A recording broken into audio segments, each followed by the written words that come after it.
Bonjour à tous, j'espère que vous allez bien. Alors aujourd'hui nous sommes là pour la continuité de l'analyse technique que nous avons démarré la semaine dernière, donc les semaines dernières.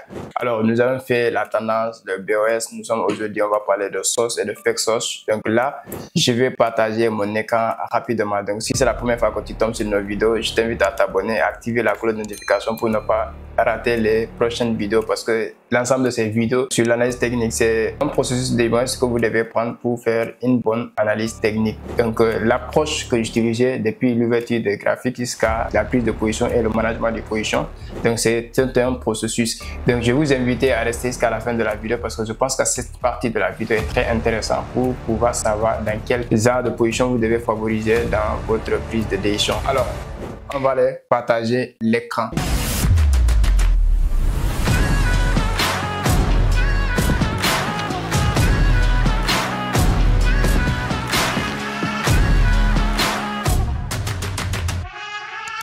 Alors là, nous allons partager l'écran le plus tôt possible. Alors ici, nous sommes devant le graphique. Donc on va continuer avec le graphique de Bitcoin toujours. Donc nous avons vu la tendance, on va revenir sur ça. On va regarder en grosso modo. Donc bref, la tendance, les BOS, et on va maintenant travailler sur les sources. C'est très intéressant parce que, comme je l'ai dit, le marché ne reste pas en tendance haussière et ne reste pas en tendance baissière. Tout ce qui monte descend, tout ce qui descend monte, tout ce qui va revient. Donc tout ce qui fait aller, il y a toujours retour, comme on le dit. Il n'y a pas aller sans retour.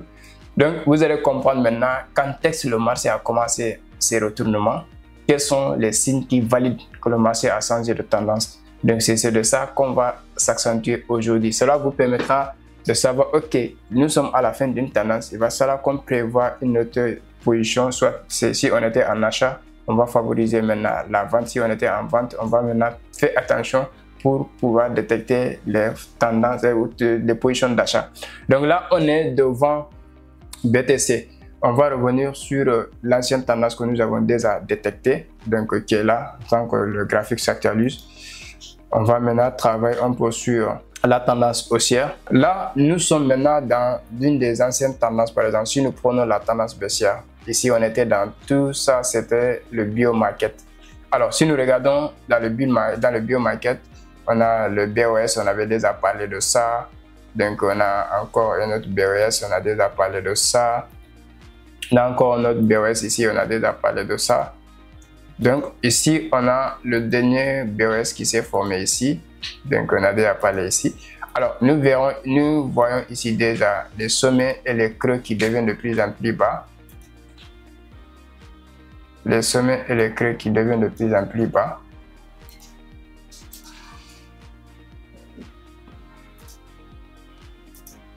Les sommets et les creux qui deviennent de plus en plus bas. Les sommets et les creux qui deviennent de plus en plus bas. Cela signifie maintenant que c'est les vendeurs qui dominaient le marché. Nous avons vu tout ça. Maintenant, arrivé ici, comment le marché s'est comporté. C'est là que vous verrez les fake sources et les vraies sources. Alors ici, quand le marché est arrivé à ce niveau, on a cassé ce bas là. Le marché est reparti créer un sommet ici, mais il n'a pas pu casser le bas là. Il y a beaucoup qui vont se focaliser ici comme étant un source. Oui, je serai d'accord avec ces personnes, mais sauf que vous devez faire très attention, parce que ce bas là, ce sommet là n'a pas créé un mouvement intéressant. C'est-à-dire, comme ce sommet là qui a créé une baisse brutale, ça on sous-entend ici que vraiment les vendeurs se sont manifestés. Donc c'est un niveau clé pour eux. Mais si on arrive à ce niveau, ok, ils se sont manifestés mais n'ont pas pu casser le bas là, ce mouvement-là n'est pas trop intéressant, parce que si nous regardons ce genre de mouvement, on est en daily, c'est vrai, mais si nous regardons le mouvement-là, on sait que c'est pas. Maintenant, le marché pour casser ici, se limiter ici et revenir casser ici. Mais c'est quand le marché est venu casser ici, là qu'on peut considérer ici comme le vrai source. Parce qu'on se dit quoi? Si les acheteurs ont pris tout ce mouvement-là, jusque-là, ceux qui vont dire qu'ils ont cette intention et le sentiment de dominer le marché. Et c'est ce qui est arrivé. Parce qu'arrivé ici, les vendeurs ont intervenu, les acheteurs ont encore cassé ce niveau-là. Donc, les vendeurs se sont intervenus pour retracer, mais le bas, le niveau protégé des acheteurs, c'est ici.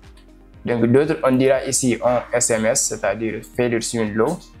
On peut considérer ici parce que ce niveau-là, ils n'ont pas pu rebondir, casser. Donc, les acheteurs ont repris le marché. Donc là, on peut considérer ici comme le source. Ça, c'est le vrai source. Donc, ici, c'est le vrai source. Ici, maintenant, on appelle ça RTO, retour to order block, ou bien retracement avant vraiment un autre mouvement impulsif. Et là, c'est ce qui est arrivé. Ici, on a retracé ici. Le marché a retracé ici.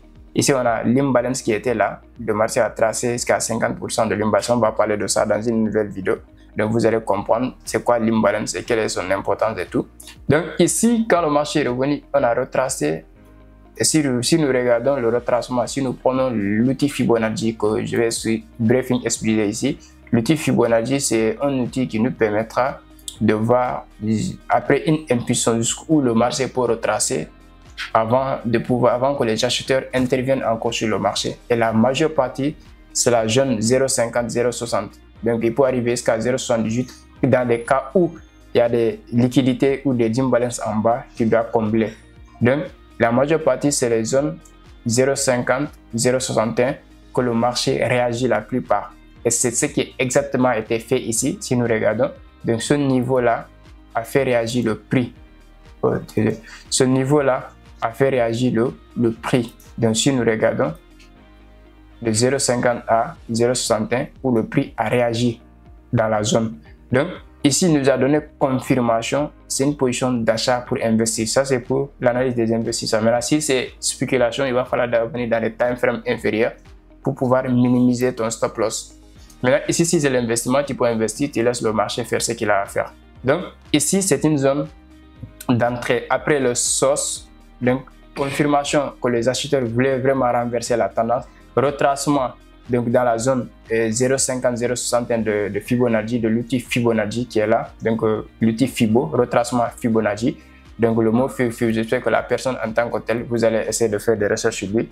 C'est lui qui a inventé cet outil-là dans l'analyse technique. Donc, après, qu'est-ce que le marché a fait? On a créé un deuxième cassure. Donc, on a fait une cassure ici. La deuxième cassure a été faite. Là, on appelle ici maintenant BOS. Au lieu de source, on appelle BOS, Break of Structure. Donc, ici, on a BOS qui s'est fait. Donc, là, c'est le deuxième creux. Ici, maintenant, les creux deviennent de plus en plus hauts. Les sommets deviennent de plus en plus hauts, comme dit Charles Doge dans sa théorie. Donc, dans une tendance haussière, les sommets et les creux deviennent de plus en plus hauts. Et dans une tendance baissière, donc les creux et les sommets deviennent de plus en plus bas. Donc ici maintenant, on a ce qu'on appelle les BOS. On a ici les BOS.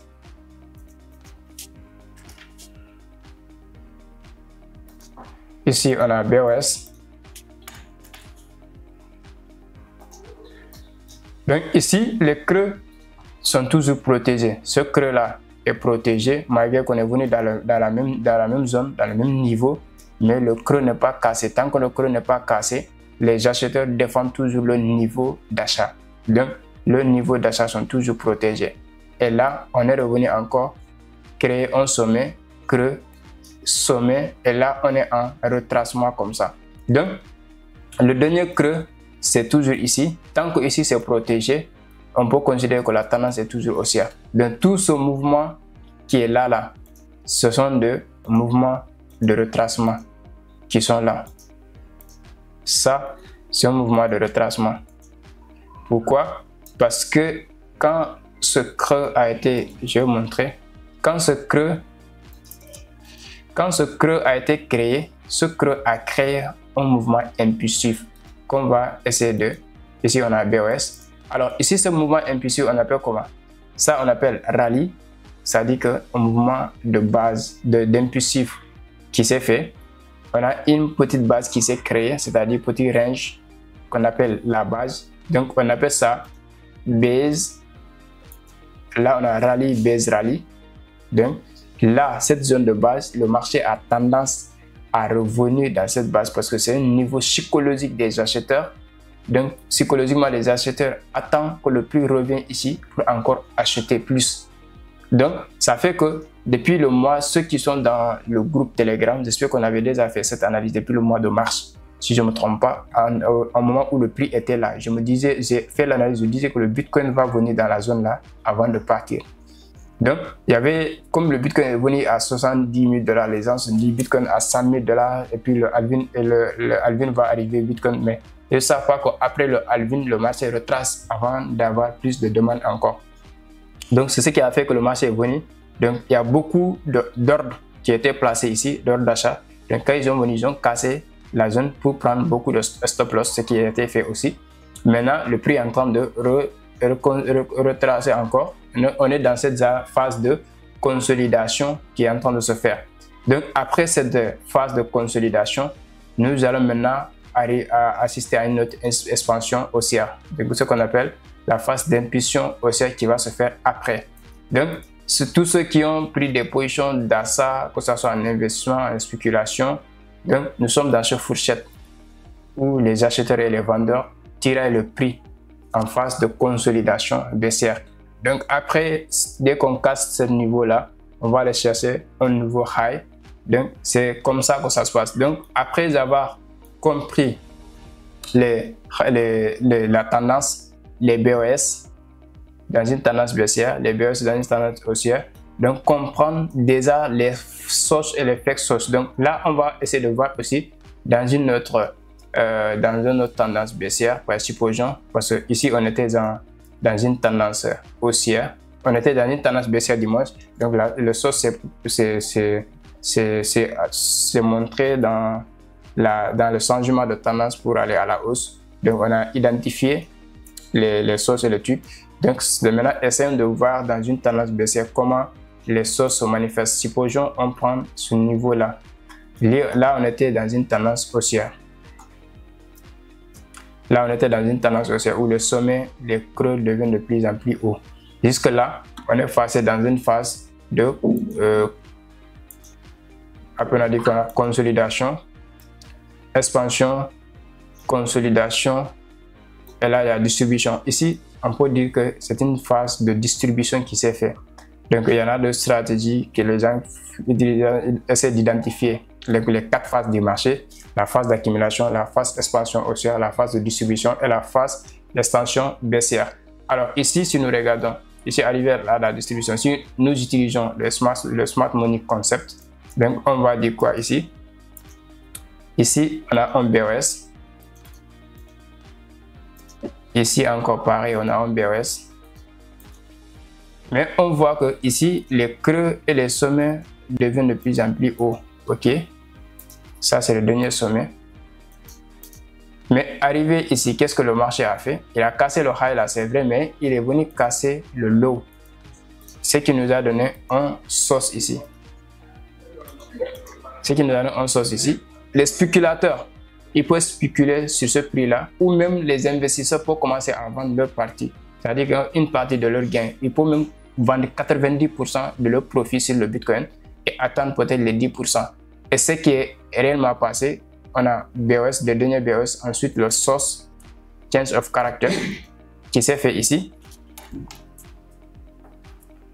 Après le source, qu'est-ce que le marché a fait? Retour to order block. Donc le marché a fait un retour sur l'order block.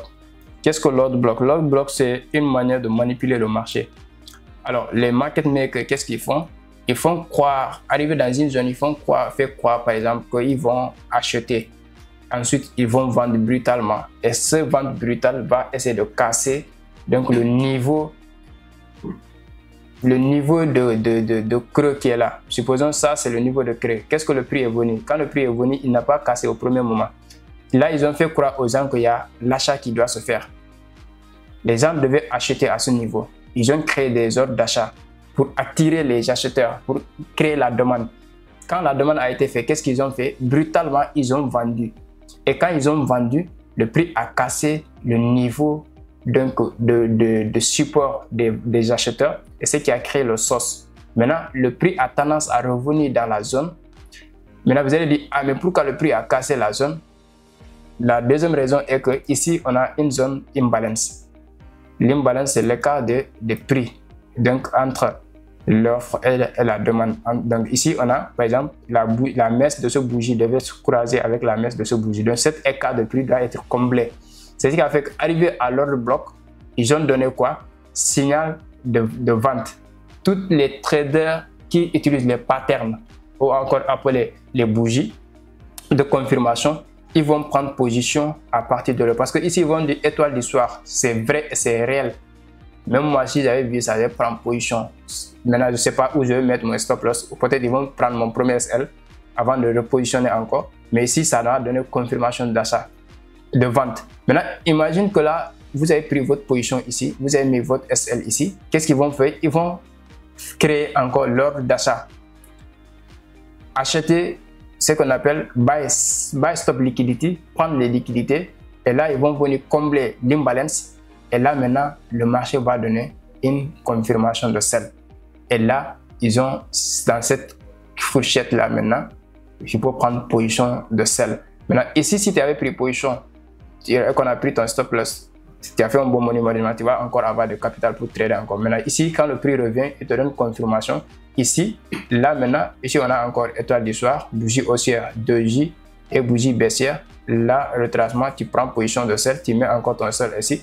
Et le prix part de ton sens. Donc là, ton TP, normalement, ton TP, tu dois le chercher à ce niveau.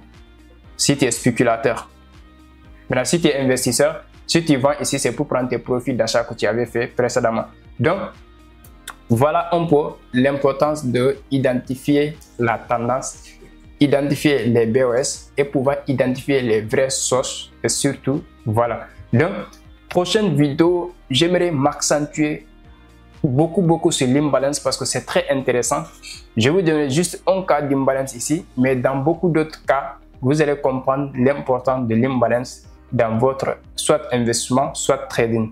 Donc, j'espère que cette vidéo vous a plu parce que c'est une vidéo spécialement sur les sources, donc les fake sources et les sources, les vraies sources, qu'est-ce qui crée vraiment, qu'est-ce qui fait que le marché crée vraiment des sources afin que la tendance se renverse. Donc, c'est ce qu'on avait vraiment appliqué ici. Donc, vous pouvez regarder la vidéo, re-regarder la vidéo et surtout n'oubliez pas de donner votre avis en commentaire, liker et surtout partager autour de vous parce que ces séries de vidéos aidera beaucoup de personnes à pouvoir quand acheter ou quand investir et quand vendre pour prendre ses profits. Et si vous êtes spéculateur, cela va vous aider aussi à améliorer de votre côté technique.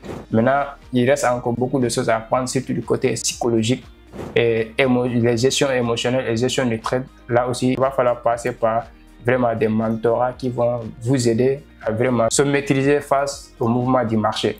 Donc, si la vidéo t'a plu, j'aimerais te lire quand même en commentaire et surtout n'oublie pas de partager autour de toi. Donc, merci quant à moi, on se dit à très bientôt.